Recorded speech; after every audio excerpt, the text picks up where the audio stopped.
So, for years, politicians, military officials, and industry leaders have consistently warned about China's growing military capabilities. As the most populated nation establishes its position on the global stage, a rising China does provide some unique problems for the United States. Since overtaking the United Kingdom in 1870, the United States has dominated the global economy, but given China's rate of expansion over the past few decades, it may soon surpass the United States. China is now the largest manufacturer, the largest trading partner, and the most significant link in the global supply chain. China's leaders may very well want to defeat the US in a strategic sense, in that they become the preeminent global power. But it is highly unlikely they will use military means to accomplish those goals. China's economy relies heavily on foreign trade. Since most export goods move by sea, any restriction to free navigation will have a severe economic impact. China is much more likely to wage war on every single level below direct military conflict. But it seems that the conversations in the White House are starting with the fact that China is a military threat and the United States needs to spend more money to counter it. Starting from this perspective, however, can create a very dangerous situation as the US and China battle for influence and military advantage. Chances of an accidental escalation increase dramatically. Both countries also risk further destabilizing their economies with the reckless spending needed to fund this new arms race. But in my opinion, the US will probably just print more money if they have to. And on the conversation of printing money, this brings me to my next topic. The United States has actually been spending a lot of money on military upgrades.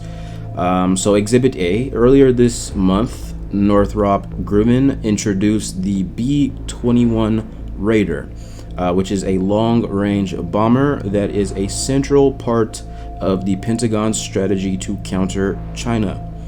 The U.S. Air Force hosted an event to show off this bomber, which is their first new bomber in more than 30 years. The B-21 is estimated to cost at least $203 billion to develop, purchase, and operate 100 aircrafts over 30 years, according to Bloomberg. The Defense Department actually have not disclosed the exact costs. The B-21 is expected to be deployed sometime in the middle of the next decade as part of a $1 trillion overhaul of U.S. nuclear deterrence. And that is trillion with a T. The Pentagon's plan includes nuclear submarines and land-based missiles to counter China's growing stockpile. Which brings me to Exhibit B. The United States is switching to a massive $9 billion nuclear submarine. The U.S. has recently been developing the Columbia-class ballistic missile submarine to replace the former Ohio-class submarine. This new Columbia-class vessel is estimated to be the most advanced and quietest subs ever made. These nuclear-powered subs will have enough fuel to stay on course for up to 30 years.